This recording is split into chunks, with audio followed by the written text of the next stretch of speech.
Bonjour, bienvenue dans une nouvelle vidéo. Est-ce que vous connaissez cette pratique? Le yoga, une pratique douce et accessible à tous. Je vous présente Nathalie Hérault. Bonjour. Alors, tu fais du Hatha Yoga, c'est ça? Mais pas que. Oui, c'est ça, le Hatha Yoga, c'est la discipline la plus corporelle du yoga, en fait, où il y a des postures, la respiration, de la méditation. Et à l'intérieur du Hatha Yoga, il y a plein de courants de yoga qui représentent des fédérations, des formations d'enseignants. Et tout ça, c'est du Hatha Yoga. D'accord. Après, j'utilise quelques techniques annexes qui ne sont pas directement du yoga, mais qui peuvent aider au ressenti du corps, à l'écoute des sensations, que ce soit des choses qui viennent de l'eutonie pour pas être un peu en tonus de posture, voilà, différentes méthodes. Et si on résume pour quelqu'un qui ne connaîtrait pas du tout tous ces mots qui ont été dits avant, est-ce qu'on peut dire que le Hatha Yoga, c'est vraiment quelque chose de très doux pour le corps? Oui, après, il y en a pour tous les goûts. C'est-à-dire, les sportifs peuvent trouver des postures toniques et on peut se muscler avec le yoga. Ouais. Mais si on a des soucis d'une partie de son corps, une autre, on peut vraiment adapter à ses possibilités. Et vraiment, en fonction de ses moyens, on peut faire moins, même mentalement, visualiser des mouvements quand on ne peut pas le faire physiquement, en lien avec une épaule, une hanche, enfin je ne sais pas. Donc on peut vraiment adapter à la personne, oui, c'est ça. Ah, alors c'est super intéressant de savoir que ça existe parce qu'il y a des personnes qui pensent que le yoga finalement c'est très tranquille, plutôt réservé aux femmes, etc. Et finalement, il y a plein de yogas qui sont hyper speed. Et puis, d'un autre côté, le Hatha Yoga, mais je sais que tu fais pas que ça, hein, parce que, par exemple, il y a des mélanges avec le yoga égyptien et plein d'autres choses que tu proposes. Parce que je crois que ça fait, quoi, 30 ans? Ouais, un peu plus de 30 ans que je pratique, donc avec une base de Hatha Yoga traditionnelle. Ouais. Mais des fois, la prise de posture, elle est un petit peu brute de fonderie, entre guillemets. C'est-à-dire, pour les Occidentaux, c'est pas toujours évident pour le dos, les hanches, voilà. Ouais. Donc, petit à petit, j'ai adapté avec d'autres courants du yoga. Enfin, c'est des formations que ce soit Vini Yoga, Yoga de l'énergie ou le yoga égyptien qui mêlent aussi de Babacar Khan, qui mêlent des aspects aussi du Qigong et de l'énergétique chinoise. Et ça ouvre aussi le yoga de l'énergie, l'école d'Evian. Ils amènent aussi des aspects. Un joli mélange En ce pour se faire du bien. On peut te retrouver clair de lune, hein, c'est ça? Clair de l'aube. Ah, à chaque fois, je dis clair de lune. Il fallait que je la fasse. C'est ça. Je l'ai faite. Et voilà, clair de l'aube. Et ça, c'est sur Fontaine. En Isère. Dans l'Isère, c'est voilà. Ça. Est-ce que tu dirais que toi qui es une spécialiste du yoga... Alors, là, déjà, j'aimerais que vous puissiez nous dire, on vous regarde bien, dites-nous si vous pratiquez le yoga, si vous avez déjà pratiqué, si vous aimez ça, si vous avez arrêté, combien de temps vous en avez fait. On a vraiment envie de savoir. Laissez-nous les commentaires pour nous dire tout ça. Les bénéfices, Nathalie, du yoga. Qu'est-ce que tu dirais?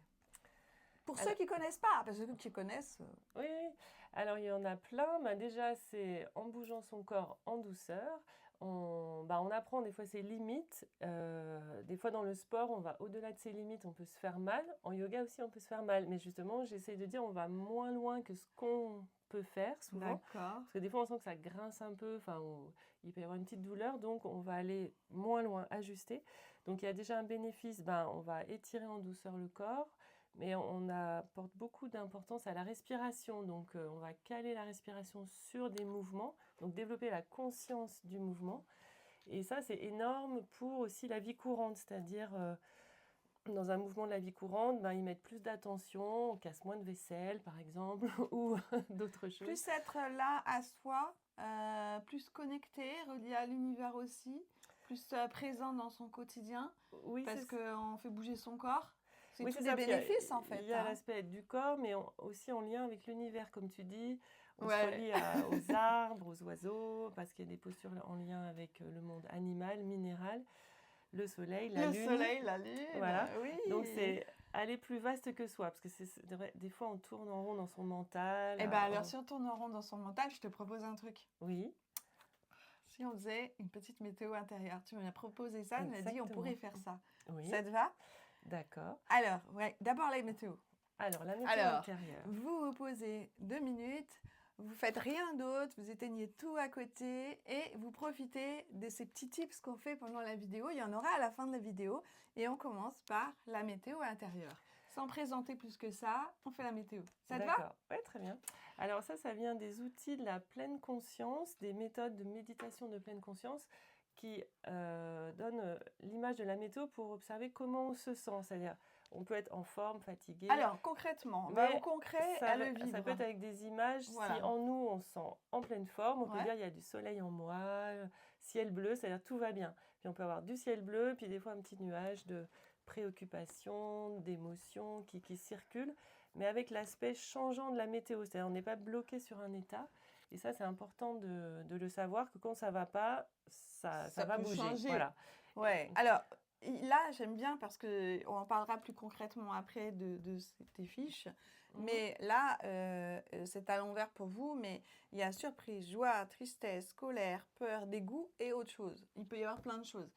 Donc, est-ce que tu peux nous faire pratiquer cette météo intérieure? C'est les grandes émotions qui sont dessinées, desquelles découlent tous les sentiments, les ressentis, Alors, les la besoins. pratique, ça serait Donc la quoi? pratique, on peut... Ah, J'aime bien utiliser on est pressé, la mon pratique! petit bol tibétain. Moi, j'adore. Et le son aussi nous ramène au moment présent. Des fois, on est un peu emporté dans ses pensées. Donc, je vais sonner le bol et pendant toute la durée du son, vous pouvez chercher à écouter vos sensations. Donc, dans le corps, le souffle et je vais dire quelques mots. Donc, voilà, une bonne assise confortable, un petit son qui prépare. Je vais un peu plus fort. Plus fort. Voilà, le son il dure longtemps, on peut sentir sa respiration, inspire, expire. Et puis, qu'est-ce qui se passe en moi? Comment je me sens maintenant? Et tout est possible. Vraiment, on développe une forme de sincérité par rapport à soi.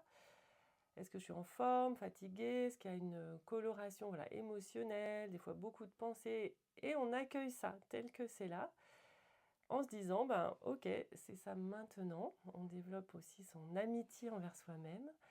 Et puis, ça peut évoluer. Si on n'est pas bien, voilà, ça peut ne pas durer. Justement, par les pratiques de yoga, on rétablit le ciel bleu plus vite que de ressasser, justement. Voilà, un intérêt aussi du yoga, effectivement. Alors, moi, on a vraiment envie que vous mettiez en commentaire sous la vidéo quel est le mot qui est ressorti. Moi, par exemple, c'était joie et excitation. Je suis désolée, il y en avait 2. Mais je suis très contente de vous proposer cette vidéo et de vous faire connaître Nathalie Hérault. Et du coup, voilà, c'est ma météo du matin. Voilà, donc je te remercie. Mettez-nous les mots qui sont venus pour vous. Et puis, rappelez-vous que vraiment, ce type d'exercice, ça peut être des choses qui sont vécues pendant le yoga dans les séances que tu proposes. Mais n'hésitez pas à enregistrer la vidéo.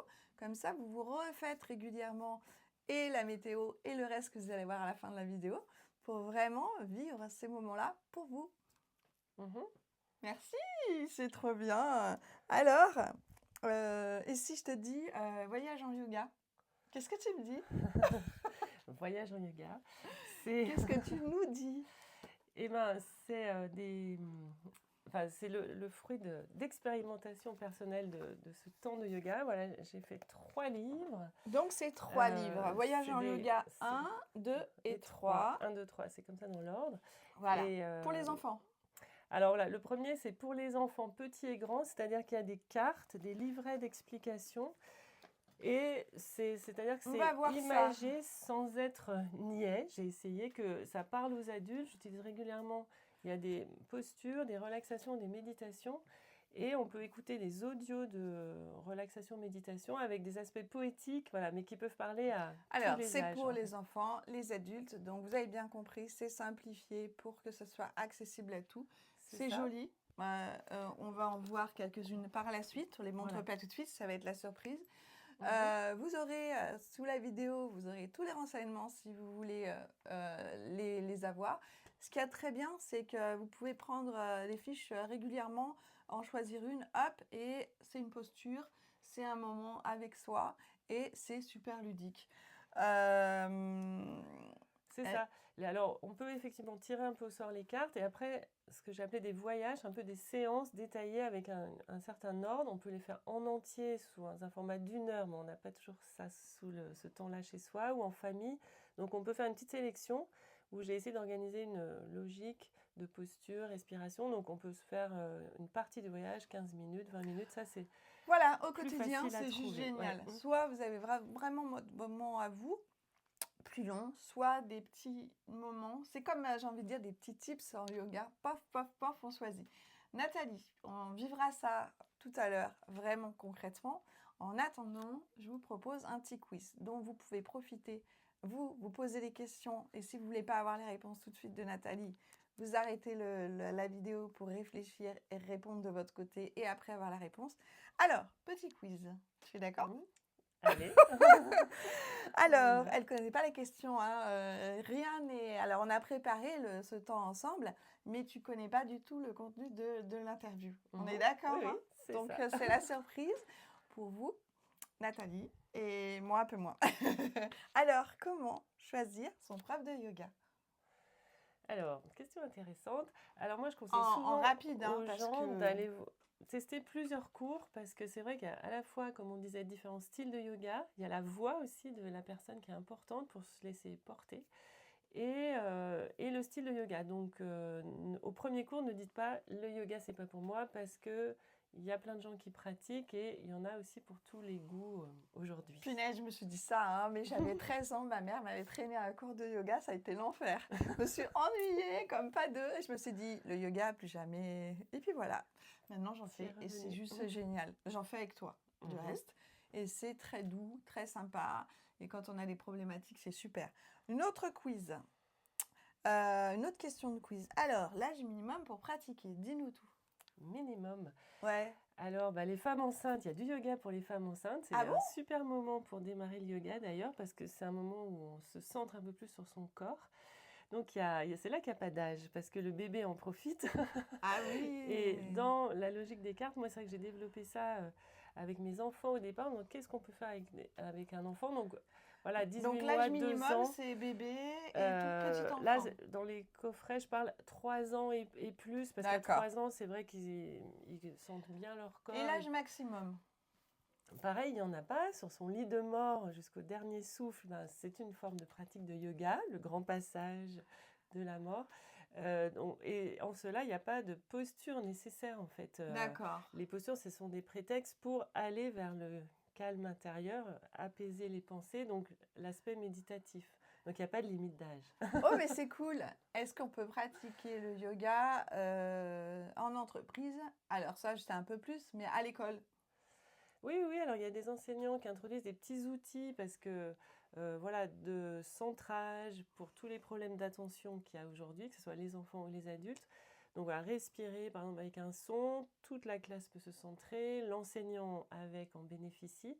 Et puis des petits mouvements simples, des fois dérouillage articulaire, ça pour ressentir son corps. Parce qu'en maternelle encore, les enfants font pas mal de travail corporel, mais entre 6 et 10 ans, on les met beaucoup dans leur tête. Et Oui, s'ils font pas de ils ont sport beaucoup d'apprentissage, les petits loulous. en dehors de l'école, on les coupe un peu de leur ressenti. Donc c'est vraiment l'important. Il faut se formater à l'école, c'est dur. Voilà. Et ce n'est pas facile pour beaucoup de gamins, c'est vrai, c'est vrai. Oui, de rester assis beaucoup. Ils sont un peu voilà. farcis de la tête et le corps, C'est il y a... Alors, on sait tout ça hein, maintenant, mais du coup, en fait, tu étais très humble, hein, Nathalie, hein, parce qu'il me semble que tu es quand même formatrice en yoga. Alors, et que du coup, un des bénéficiaires, certains bénéficiaires, c'est bien certains enseignants, non? Tu n'as pas une formation là-dessus? Une formation au yoga pour introduire des outils de yoga pour les enfants, les jeunes, justement. Donc, il y a des enseignants qui viennent, des éducateurs, des parents aussi simplement pour pratiquer en famille. D'accord. Ou avec leur enfant intérieur. Professionnel ou pour les parents. C'est ça. Super. Et tu as d'autres formations? Non, alors je ne forme pas au yoga général. Enfin, après, je fais des formes d'ateliers, de stages pour approfondir des choses du yoga. Ah, tu fais des stages? Oui, c'est ça. Tu fais des stages. Alors, parle-nous juste en quelques mots de tes stages. Ça s'adresse à qui et c'est quand en général? Parce qu'apraprès, je mettrai tous les éléments pour qu'on te retrouve. Oui, alors ça peut être des samedis matins, par exemple, sous forme de 2 heures, ou des journées, des fois que je co-anime avec une amie qui fait du Qigong, faire Qigong Yoga, Oui. ou des stages de plusieurs jours. Alors ça, j'aime bien que ce soit C'est dans la pour qui? nature. Bah, ça, c'est ouvert à tout le monde, donc les gens Adulte? qui pratiquent. Oui, alors pour les adultes, ça plutôt. D'accord. En famille, ça peut être certains samedis matins, parents-enfants aussi, c'est une dimension qui est très Ah! sympa pour voilà, la complicité Est-ce que familiale. c'est vraiment spécifique parents-enfants, certains stages et d'autres plus adultes? Est-ce que c'est séparé ou c'est Ah oui, oui, mélangé? donc il y a des groupes, voilà, parents-enfants, donc à D'accord, partir de 3 ans jusqu'à une dizaine d'années, d'accord. parce qu'on pratique ensemble, les enfants Ok, ensemble, voilà. Et après, les propositions adultes, c'est entre adultes, ouais, c'est ça. d'accord. Donc c'est important parce que les personnes ne s'imaginent pas que s'ils ne viennent pas avec des enfants, ils se retrouvent avec des petits bouts. Ça fait Oui, pas oui, ça fait une dynamique c'est complètement différent, ouais. différente. Mhm. D'accord. Euh, Qu'est-ce que si en fait je regarde ma phrase parce que je savais plus comment la dire. Maintenant, Nathalie, si quelqu'un ne pratiquait pas du tout le yoga, qu'est-ce que tu pourrais lui dire pour le convaincre de l'inviter à en faire? Quelle image forte ou quelle phrase tu pourrais dire? Mais quelque chose de court, hein, parce qu'il faut que ça soit Mhm. impactant. Si jamais vous n'en faites pas, qu'est-ce qui pourrait vous convaincre? Alors bah déjà, tout le monde respire. Si on ne respirait pas, on serait déjà mort. Donc le yoga, comme je disais, c'est la conscience du souffle. On développe la conscience du souffle et on peut jouer. Il y a beaucoup de techniques de respiration qui peuvent stimuler, calmer, rafraîchir aussi, au sens climatique, mais aussi des fois émotionnel quand il y a trop d'émotions. Donc déjà le rapport au souffle, ça peut être énorme de conscientiser plus Donc, sa si vous êtes respiration. hypersensible, peut vous Voilà. réguler parce que vous allez travailler avec le souffle. Si vous avez des inflammations, ça peut aider aussi puisque le fait de bien respirer, on se désoxyde. Enfin Mhm. bref, on arrête de rouiller avec le yoga. On essaye. C'est ça. Moi, je trouve que j'arrête de rouiller avec le yoga. Alors, pourquoi pas vous? Alors, on va passer à la surprise. Qu'est-ce que tu nous as prévu comme surprise, Nathalie? Alors, j'avais sélectionné une carte qu'on peut pratiquer alors en assise. Voilà, on voit les illustrations. On mettra les illustrateurs Oui, aussi moi, je dans vais la la tenir biographie. Donc, c'est parce que... une demi-lune. Alors, l'idée, c'est de se relier, voilà, plus vaste que soi. Donc, on va inspirer en montant un bras et le regard tourne un peu vers le haut, comme si on va regarder la lune. Donc, on peut le faire debout aussi. Là, on va rester en assise. Alors, Et à moi, je vous propose l'expiration, juste une le chose parce que bras ça revient. allait vite. C'est que vraiment, vous preniez aussi votre temps pour vraiment vous positionner comme il faut. Si vous avez Oui, envie de oui. rester assis, vous restez assis. Si vous avez envie de mettre debout, vous pouvez le faire debout en Mhm. regardant Nathalie. Et on peut le reprendre maintenant Oui. pour que Alors voilà, en vraiment assise, chacun on a va pris bien le temps de se positionner. C'est bon, allez, c'est parti. ajuster sa position, effectivement. Si on est assis, les pieds, fessiers sur la chaise. Et puis, la respiration. Donc, on va expirer amplement pour qu'à l'inspiration, par exemple, bras gauche monte sur le côté. Et on va là où c'est possible pour le corps. Si on a une douleur d'épaule, on peut très bien plier le bras ou même faire mentalement ce mouvement. À l'expiration, le bras revient. Tu peux essayer, Edith. Et puis on peut changer de côté. Donc on Alors, je peut vais faire de ce faire côté, moi. inspiration, le bras tourne. Et comme si on veut chercher la lune du regard, une petite suspension poumon plein. Expiration, le bras revient. Et j'avais fait 2 fois du premier côté. Alors je refais de ce côté. Inspiration. Et toute la durée de l'inspiration, le bras monte. Toute la durée de l'expiration, le bras descend. Et alors, vous pouvez faire à votre rythme 3-4 fois. Et après, on sent aussi les différences. Et s'il n'y a pas de souci physique, on peut faire plusieurs fois ce qu'on appelle en statique. Là, la phase dynamique, c'est quand on conscientise le mouvement. Et en statique, on s'arrête et on prend plusieurs respirations pour sentir un peu mieux les côtés, l'épaule, le regard. Et puis, sur une expiration, le bras va revenir. Quand est-ce que tu le Et de l'autre recommandes? côté. Donc ça, la demi-lune debout, ça peut être bien le matin, par exemple, parce que ça étire un peu les côtés, ça réveille. C'est une bonne pratique pour le matin, mais le soir aussi, si on a besoin de se dérouiller un petit peu, ça peut être bien. Est-ce que ça crée de l'ancrage ou est-ce qu'on fait quelque chose d'ancrage avant et après on fait ça? Parce que c'est plus Un bon Alors, étirement pour se réveiller. Et le soir, ça peut être un bon étirement si on a travaillé sur l'ordinateur ou oui, qu'on voilà, a pour dérouiller les forcé avec épaules ses du épaules. corps. Et ça travaille les côtés, donc équilibrer notre énergie qu'on appelle lunaire et solaire. Et alors, après, on peut faire des petites bascules de bassin, que ce soit debout ou assis. Pour se réaligner, on enroule un peu le bas du dos et on va creuser. Si on est beaucoup en assis sur des chaises, et ben ça, c'est important. On s'écroule un petit peu, on enroule et on essaie de pousser sur son bassin pour creuser et redresser, comme si on a un fil invisible au-dessus de la tête. C'est-à-dire que quand on Et s'enroule comme un escargot, c'est là qu'on voilà. souffle. Voilà, on expire là, mais ça, on est souvent trop avachi comme ça. Donc, on C'est redresse rigolo. la situation à tous les sens du terme, j'aime bien dire. Donc, par le corps, voilà, on va aider son mental à mieux se sentir. C'est du physico-psychique. Ok. Alors, Et de là, on peut faire cette respiration de la respiration de la montagne. montagne. Ou là, ça peut se faire alors en bouchant alternativement les narines, mais si on est dans un bus, dans un transport ou pas quand on conduit, hein, on peut simplement visualiser que le corps est solide comme une montagne et on va expirer pour se sentir bien dans ses appuis et on visualise qu'on inspire à gauche, par exemple sur la gauche de son corps, comme si on monte sur le sommet de la montagne dans la tête, on expire de l'autre côté.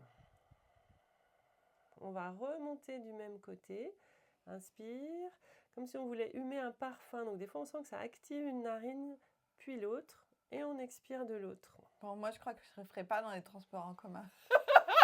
Avec Ben, toutes les on ne odeurs bouchera qu'il pas peut les y narines, avoir. mais incognito, voilà, on peut pratiquer et ça nous réaligne. Quand on est un peu, on ne sait plus trop où on en est, ça nous recentre en fait. Alors, si ça réaligne, c'est vrai que pour certaines personnes, ça peut être bien dans le transport en commun, dans le sens où certaines personnes peuvent ne pas se sentir bien, même en état anxieux, etc.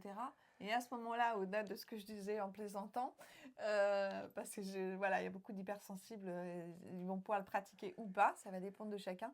Mais c'est vrai que ça peut permettre de se faire du bien, faire aussi quelque chose de très rapide. On est jeune maman, on peut pas, ou on est pressé, homme pressé, on peut pas, parce qu'on a 10 000 choses à faire.